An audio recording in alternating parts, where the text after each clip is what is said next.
You can say hello to Chris. Hello, Chris. This is Andrea. Hey, Andrea, thanks for taking the time today. You can hear me okay? I hear you just fine. Excellent, and you were sounding good too. Hit my button there, and we are rolling in three, two, one. Well, the 2021 Consumer Electronics Show is underway this week, traditionally held in Las Vegas with tens of thousands of people. It is a virtual affair this year and a much smaller event than usual, but still the place to find the latest and greatest technology. Award winning consumer tech contributor to NBCNews.com, Andrea Smith, is with us this morning with some of the stuff that has caught her eye. And Andrea, as what do you see emerging as the top tech trends this year? Because it always seems like there is a theme, there is a distinct trend every year. You're so right. Every year there is a trend, and we always kind of pick up on it by all the products we see. And this year, I have to say, the trend is last year. It's really how our homes became our offices and our schools, and how companies have taken notice of that. And they're really designing products to help us in our daily lives. So, for instance, LG. They've really designed a lot of stuff to help our everyday lives. They know we're spending a lot of time in the kitchen. Their new InstaView door and door side by side fridges got some cool new upgrades. They've added UV nanotechnology in the water dispenser nozzle to help decrease bacteria. They've increased the size of the InstaView window. Knock twice to see inside and then grab what you want using that door and door feature without ever opening the whole fridge. It also has a dual ice maker with craft ice. They've got these slow melting round craft ice spheres. They look so cool. LG also unveiled its new laptops. The LG Gram 17 has a stylish new design, all day battery life, and a productivity boosting 16 to 10 screen aspect ratio. The 17-inch screen shows vivid colors and sharp, clear images, whether you're working on spreadsheets, schoolwork, or streaming a video. It is so lightweight, you can easily move it from room to room while working from home, or you can take it on the road when we can finally travel again. And then, since we're I, relying on our phones to do so much for us these days, the innovative form mhm. factor of the LG Wing makes it ideal for multitasking, gaming, viewing content. You slide the display of the LG Wing into swivel mode, and it rotates 90 degrees to reveal a second smaller screen, giving you more screen real estate when you need it. So it's hard to picture, but you could just imagine checking your email on one screen and following a map on the other screen. You actually get two screens to do two different things. And it has impressive camera features and a built in gimbal to keep your videos steady when you're on the go. Again, a lot of those things tick off those boxes of what was hot in the past year. Computers, laptop computers were in some cases impossible to find because they were so in demand, and obviously good cameras on our devices so important because we are doing so much virtual conferencing, either for work or for personal use or whatever. So this checks off a lot of those boxes and all of those categories. What are some of the other big areas that are showing growth this year? Well, you are exactly right. And the other thing showing growth is again what we're doing, right? There's still those great STEM toys, the coding toys out there for kids. But this year, with kids going to school online, parents really were looking for ways to entertain or engage their kids away from the computer. So we're seeing products like the Tony Box, a screen-free digital listening experience designed to foster creativity and imagination in younger kids. It's a soft, squeezable 5-inch speaker cube that works with Tonys, figurines that contain hours of content from, classic storybook tales like Pinocchio or those Pixar favorites like Frozen and The Lion King.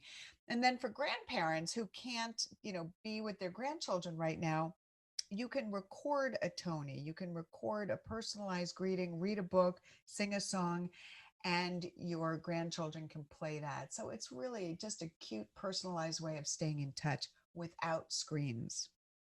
That is so sweet, and it brings up a good point that not all technology involves screens necessarily.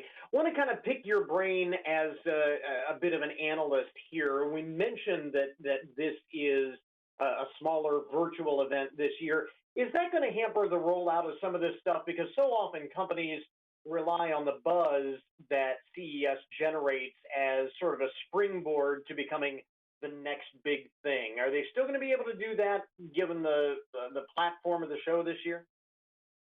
Yeah, I think they are. I mean, you're right.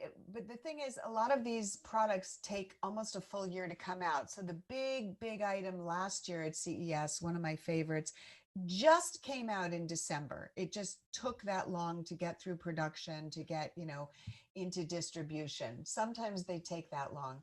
A lot of the startups, there was an area for startups at the show that you could walk around. A lot of those needed that buzz, they needed backing, they needed funding, and because there's no in-person meetings going on right now, you may see Hmm. some of those taking a little bit longer or not coming to market at all. But I think like the LGs, the big companies, they are already in production on these devices and the Yeah. laptops. And that actually kind of leads to the other thing that I wanted to ask you about because I also wonder what is out there this year that is really out there. Again, usually there are these things, uh, stuff that ranges from the incredibly practical to the ridiculously impractical. Impractical, and I did see that someone has like a smart bathtub that will draw your bath to an exact temperature and then set the perfect aromatherapy and do everything for you, which is kind of over the top. Do you expect much of that kind of stuff this year? I don't. We saw a lot of concept stuff last year, right? I think it was a roll of toilet paper that rolled towards you or something if you were out of TP and, some really weird things. And this year we see some concept things like we have seen transparent OLED screens. Now, it's hard to imagine right now how those will be used today, but down the road there's a lot of use cases for them. And again, CES is what we see on the horizon, and it's a few years before it becomes mainstream enough for us to be using it. There's some things like a plastic bubble literally to walk around in. A lot of people are playing on the whole staying healthy and keeping away from people. There's some weird things going on, and I have seen some already. But no, I think this year, because that's what grabs the attention of the media as we walk down those aisles and go to the different events Yeah. at CES, and I think there's less of that this year. And you do make a good point that some of the stuff that seems pretty out there at first does eventually go mainstream. And I guess like the even the first video games were considered nothing more than a novelty when they first were introduced. And look at what that industry has become now. So it's not just about the here and now. You really have to kind of be visionary to see the application of some of this stuff. Exactly. Yeah. I mean, the foldable screens, right? A company had their foldable computer last year and we had the foldable smartphones. Is everyone going out to buy one? No. But it is really cool to think about how that could help you as soon as that technology becomes, a little more honed down and a little less expensive. Yeah, a little more refined. Andrea Smith with us, award-winning consumer tech contributor, talking about this year's Consumer Electronics Show, which is underway virtually this week. And Andrea, where do we get more information on some of the stuff that you were talking about a little bit earlier? Head over to dailylounge.com. We'll link up to it on our webpage. Andrea, thanks very much for taking the time. We appreciate it. Thank you. And Happy New Year to you. All right, I think we've got it. Thanks, Andrea. Thank you, Chris.